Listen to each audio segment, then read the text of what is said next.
नमस्कार। जीव विज्ञान के अंतर्गत ये दूसरा क्लास है, दूसरा लेक्चर है, जिसके अंतर्गत आज हम जीवधारियों का वर्गीकरण पढ़ेंगे। पिछले वीडियो में आपके कमेंट्स मैंने पढ़े और बहुत अच्छा लगा।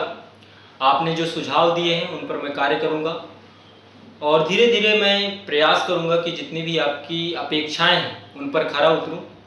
तो उन सब चीज़ों को लेकर के मैं काफ़ी गंभीर हूं और अपने कमेंट्स आप ज़रूर करें और आप लोग करते भी हैं, तो मैं उनको बड़ी गंभीरता के साथ जितने भी सुझाव आप देंगे धीरे धीरे जो है उन पे हम लोग कार्य करेंगे।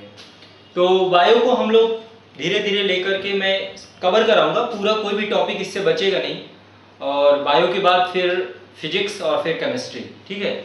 एक साथ हर चीज़ करने से फिर कहीं ना कहीं पे आप थोड़ा सा विशेषज्ञता की जो बात होती है ना, जब 4-5 चीज़ों को एक साथ लेकर चलते हैं तो कुछ ना कुछ छूट जाता है।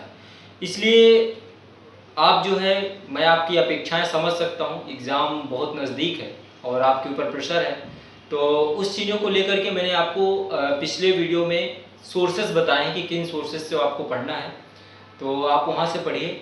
हाँ, एक चीज़ और बताऊँगा, जो यूपीएससी की तैयारी कर रहे हैं बच्चे, जिनको आईएएस एग्ज़ाम भी देना है, तो उनके लिए एक मैगज़ीन आती है, मंथली मैगज़ीन, विज्ञान प्रगति हिंदी में आती है और साइंस रिपोर्टर इंग्लिश में आती है।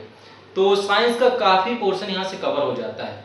इसके अलावा साइंस से यदि आप मैगज़ीन नहीं पढ़ना चाहें तो राज्यसभा टीवी का वीकली एपिसोड आता है और साइंस मॉनिटर के नाम से आता है इंग्लिश में, और विज्ञान खोज ऐसे करके एक, ये हर सप्ताह में एक दिन आता है, शायद संडे के दिन आता है। तो यदि आप यूट्यूब चलाते हैं तो राज्यसभा टीवी के यूट्यूब चैनल पे जाइए, वहाँ पर आपको साइंस वाला सेक्शन मिल जाएगा, तो आप एक बार उसको देख लेंगे तो पूरे सप्ताह की तो जितना करंट है वो कवर होगा, साथ में उसमें बहुत सारे इनोवेटिव चीज़ें बताता है। तो विज्ञान प्रगति मैगज़ीन आप पढ़ सकते हैं, बहुत ही अच्छी मैगज़ीन है।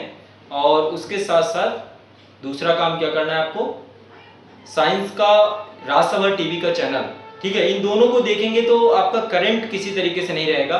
बाकी जितना भी अवधारणात्मक चीज़ें हैं या जो फैक्चुअल टाइप की चीज़ें हैं, एग्जामिनेशन की डिमांड्स के आधार पे मैं कवर करा दूंगा, उसको लेकर के आप किसी भी तरीके का संशय और भ्रम मत रखिएगा, ठीक है।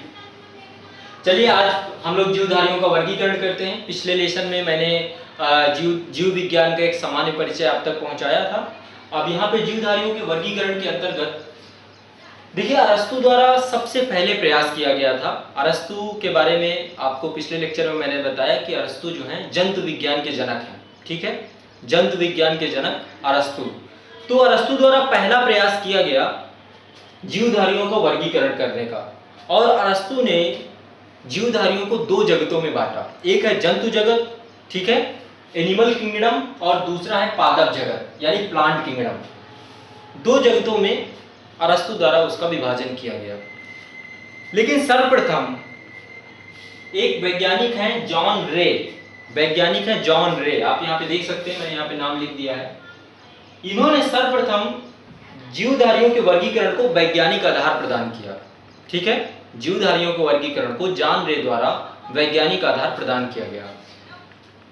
जीवधारियों का आधुनिक वर्गीकरण, जीवधारियों के आधुनिक वर्गीकरण में सबसे प्रमुख योगदान स्वीडिश वैज्ञानिक कैरोलस लीनियस का है। कैरोलस लीनियस, इन्हें वर्गीकरण का पिता भी कहा जाता है। लगभग 1708 से लेकर 1778 ये इनका समयावधि है। इस समयावधि में इन्होंने कुछ बुक्स लिखी हैं, बहुत सारी बुक्स लिखी हैं, जिसमें सबसे जो इनकी इंपॉर्टेंट बुक्स है जिसमें इन्होंने क्लासिफिकेशन किया है जीवधारियों का, वो है सिस्टेमा नेचुरी।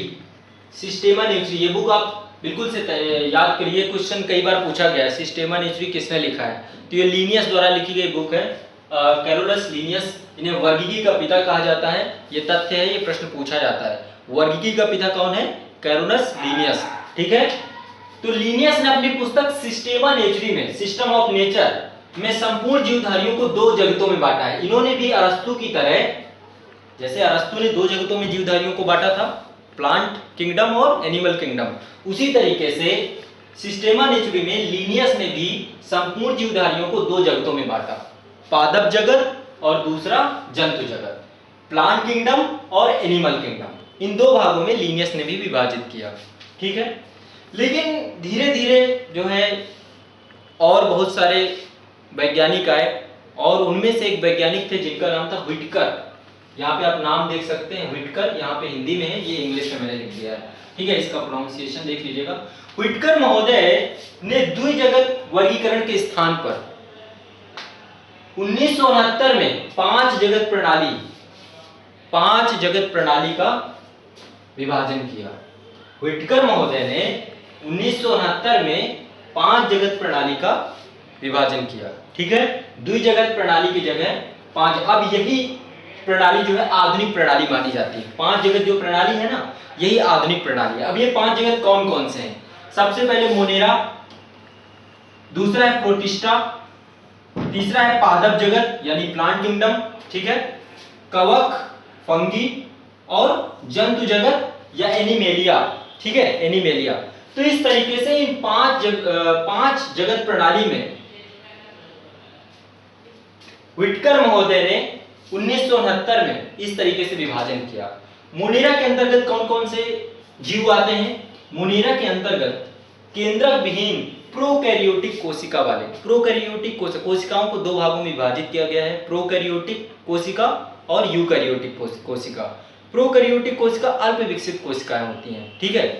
तो प्रोकैरियोटिक केंद्रक विहीन प्रोकैरियोटिक कोशिका, लेकिन जो मोनेरा जीव होते हैं, जो मोनेरा जगत के जीव हैं, इनमें अनुवांशिक पदार्थ पाया जाता है, जेनेटिकल जो जीन्स वगैरह होती है वो चीजें पाई जाती हैं, लेकिन केंद्रक विहीन प्रोकैरियोटिक कोशिका होती है। इसके अंतर्गत किनको किनको सम्मिलित करते हैं? सबसे बैक्टीरिया, ठीक है, जीवाणु और ब्लू ग्रीन एल्गी यानी नील हरित शैवाल, वो किसके अंतर्गत आते हैं? मोनेरा के अंतर्गत। जीवाणु और नील हरित शैवाल मोनेरा जगत के अंतर्गत आते हैं, ठीक है। नेक्स्ट है प्रोटिस्टा। प्रोटिस्टा इसमें एक कोशिकीय जीव आते हैं, एक कोशिकीय जीव और यूकैरियोटिक कोशिका, ठीक है, एक कोशिकीय जीव और यूकैरियोटिक कोशिका किसके अंतर्गत आते हैं? ये आते हैं प्रोटिस्टा के अंतर्गत, ठीक है। इसमें जो है amoeba, paramecium, euglena, amoeba, paramecium, euglena, ठीक है, ये सब जो है इसके अंतर्गत आते हैं। नेक्स्ट है पादप जगत, नेक्स्ट है पादप जगत, प्लांटे। इसमें बहुकोशिकीय पौधे आते हैं, प्लांटे में बहुकोशिकीय पौधे, और इसके अंतर्गत सभी प्रकार की वनस्पतियां आती हैं, सभी प्रकार की वनस्पतियां इसके अंतर्गत आती हैं।